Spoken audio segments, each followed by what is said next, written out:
Hello, this is Retro Marky, and this is another donation from Project Reboot from the Swindon scrap store. And this is an unbranded generic PC, and as an unbranded generic PC, let's have a look and see what Google says. Generic PC, and doesn't really tell us anything at all. Good job I found an ad though. Dave Gardner! We've just routed a bullet train directly to your office. It'll be here in 20 seconds unless you pick the PC that'll reroute the train in time. Will you choose the PC with Intel Pentium 3 or the one with the new AMD Athlon processor? Many people don't know there's a faster PC processor than Pentium 3 at any clock speed. The new AMD Athlon processor. Now you chose wrong, Dave. Too bad you didn't know about the new AMD Athlon processor. Oh, that had to hurt, huh?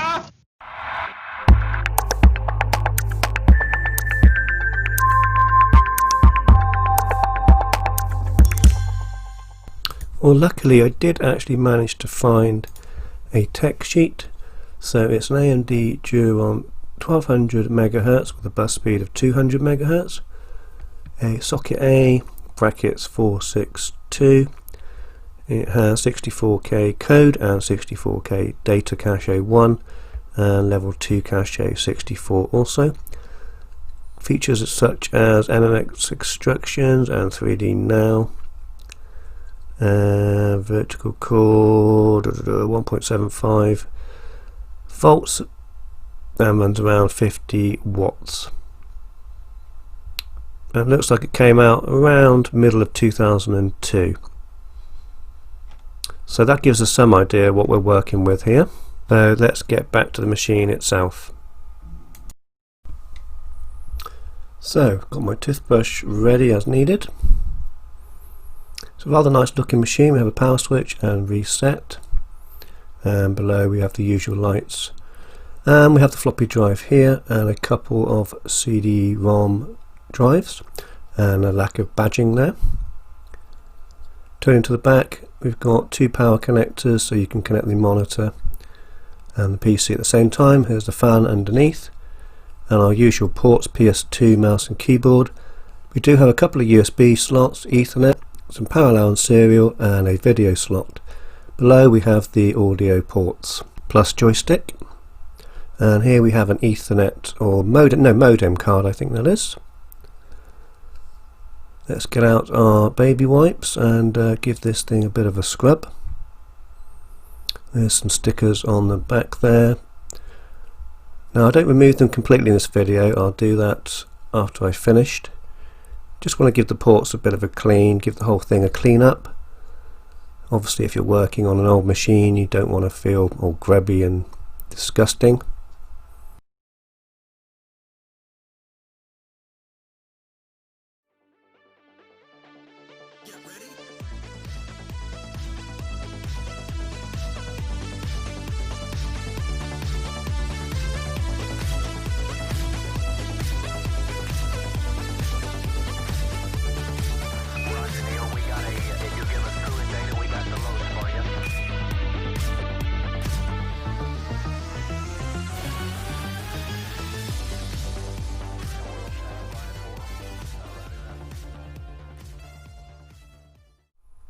Okie dokie, time to take off the outer part of the case and let's see what we have inside.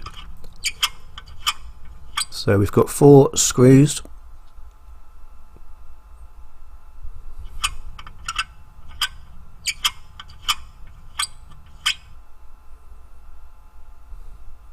And now we can pop off the lid. In these kind of cases the lid goes around the top and the sides. So actually this is a tower PC. Now looking inside, we've got our usual array of cables. We'll give it a bit of a de-dusting. I did de-dust it with a proper electric tool at the scrap store, but always good to give it a bit more of a wipe. One tip is if you are going to use an electric de-duster, you'll need to remove the power cables from the fans, and also best to disconnect the power supply from the board.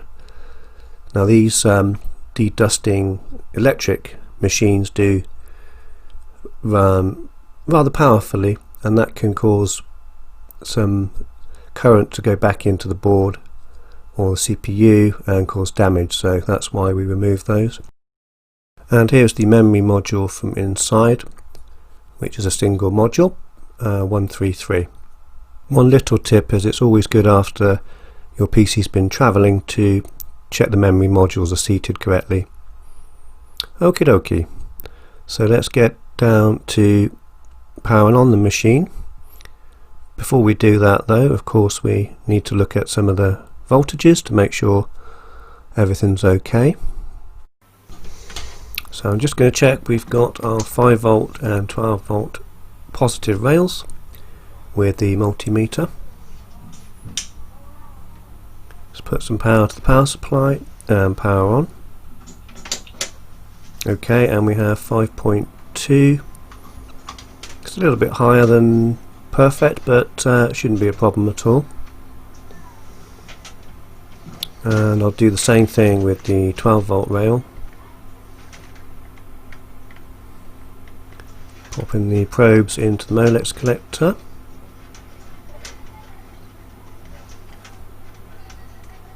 A little bit fiddly, but okay, there we go, 12.5 volts. Again, a little bit higher than ideal, but should be okay. So I did actually power on off camera, and unfortunately got no video signal. So what I did was pop in a video card from another PC, and as you can see that's all fine now. There's a couple of issues with this PC. Let's have a quick look around the BIOS. So the machine's powered on fine. What I like to do is have a look around the BIOS, get a feel for what hardware we've got installed. Also to check that the CMOS battery is okay. And as you can see, we've got the date there, so I'm changing that just to 2020. I'm not going to fiddle around with the whole date. That way I can just get a feel later for whether the CMOS is actually saving the settings or not. Let's check the hard drive is recognised correctly, and it is. I did actually get some beeps when booting off camera as well, so I reseated the RAM and that seems okay now. This is typical with old PCs. Most of them are pretty robust, but you might need to just give them a little bit of maintenance, a little bit of cleaning, a little bit of reseating RAM, and they're normally pretty robust, as I said. Just having a nose around in the BIOS, see what we've got, what options that we have. So my intention is to hopefully put a compact flash solution in later, as I like to do with old PCs, because that makes transferring data very simple. Got a RAM test here which is pretty slow actually, so I'll have to change the BIOS to skip the full RAM test, but for now I just want to run through it and make sure it's all okay.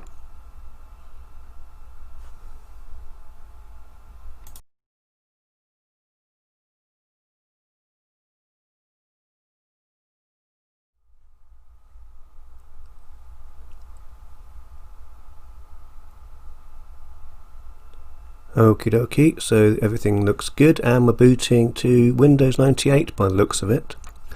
So like I mentioned in a previous video, I do like to boot my machines and make sure they're working, but what I will do is I won't look at any data or anything like that. I'll just boot it and make sure it's okay, and then I will erase the hard drive and then reinstall an operating system. But this just gives us a good example of what's inside the machine and just checking that everything's okay. So it looks like it's found the video card, which is good. Obviously I don't have drivers on there as yet. That will be something to be done later.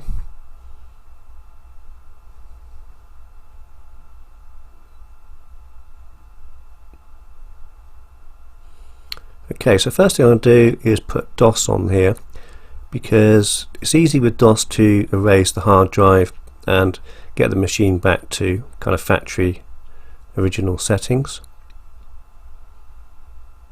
So I took the liberty of removing the footage of installing DOS, and what we're going to do now that DOS is on there, the hard drive has been thoroughly erased, we can install Windows 98, which also needs a startup floppy disk.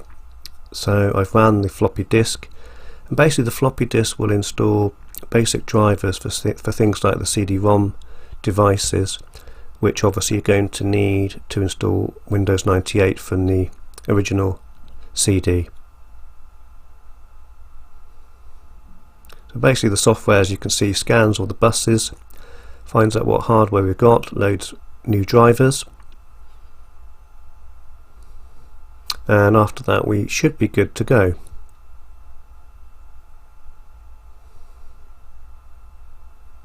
As you can see, we've now got a drive D, Windows 98 setup screen. So from here we can enable large disk support and then start to install onto the hard drive.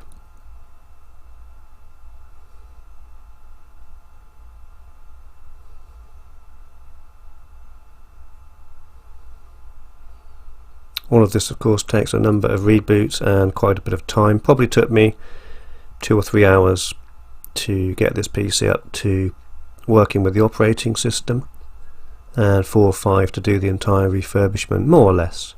I did have some issues actually off camera. The CD-ROM drive wasn't working properly, so I had to change that over.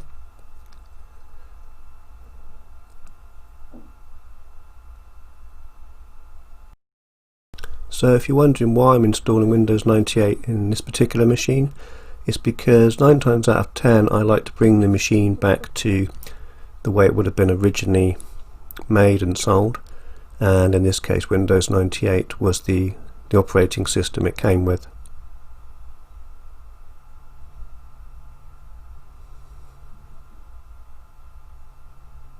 The advantage to that of course is that things like drivers more or less should already be present, but I might have to download a few extra things later, and having the compact flash means that that will be a much easier option.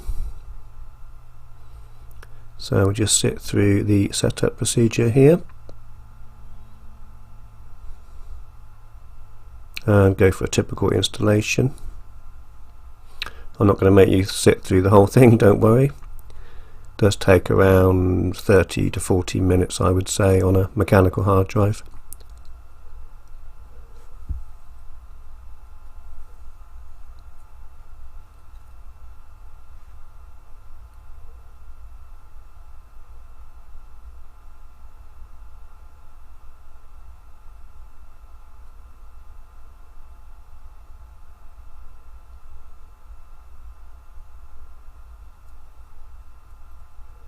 Please sit back and relax while Windows 98 installs on your computer.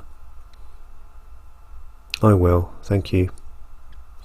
And there we go. So I've cut out some of the installation process, and here we go, we can see that's working okay.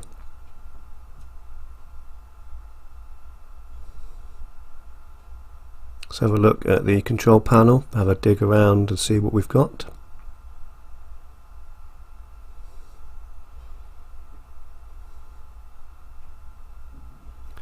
So there we go, AMD Duron, 240 megabytes of RAM. Doesn't show the clock speed, interestingly, but for my research I found out it is 1.2 gigahertz, and it's picked up our display adapter with drivers. There's some drivers missing for Ethernet and a few other things. One thing I didn't manage to test in the end or get working was the audio, and interestingly enough the audio is next to the video on the motherboard, so I wonder if there's a small issue there, but the graphics card is obviously working, so this machine I'll have to pop in a sound card and I'm pretty sure it'll be good to go. So Windows 98 comes with a few extra bells and features, show off some of the video.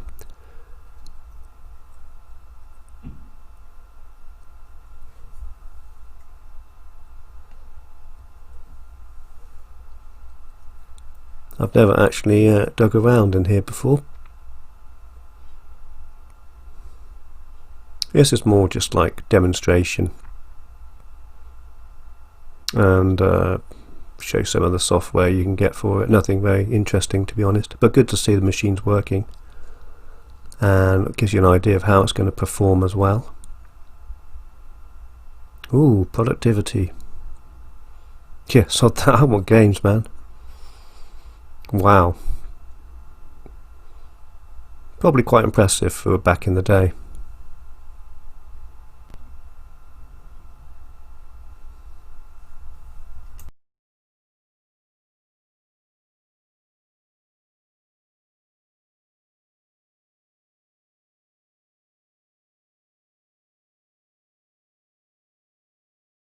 And here in the bottom of the picture you can now see the Compact Flash edition, which will be assigned as a D drive.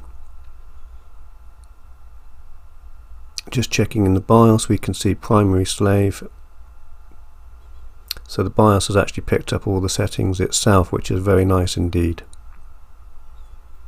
So we should be good to go with that, but always good to double check your work. So one last reboot.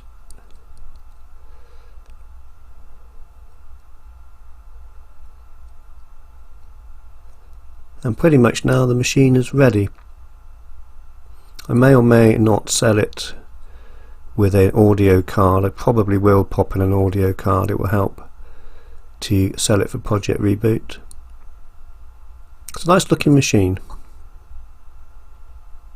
I think if you're wanting to get into DOS gaming or early Windows gaming, this is not too bad at all.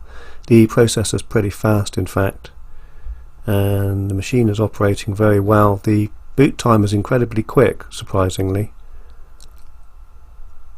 There's our drive D, so capacity is 1 gig. That's just because I've got a 1 gig compact flash in there, and that will help for transferring software across to the hard drive itself.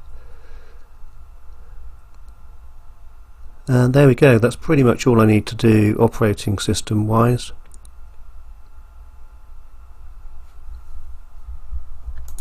And so we're back here at the beginning.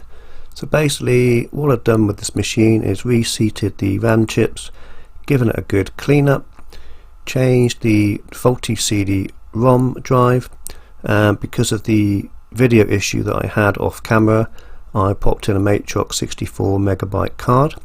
That's now all functioning perfectly, and so all I need to do now is pop in an audio card when I can find one. And we've got a beautiful looking machine that's not too yellowed at all and runs a Duron 1.2. Well, that's the end of the video. Thanks ever so much for watching, and as usual I'm going to say Retromarky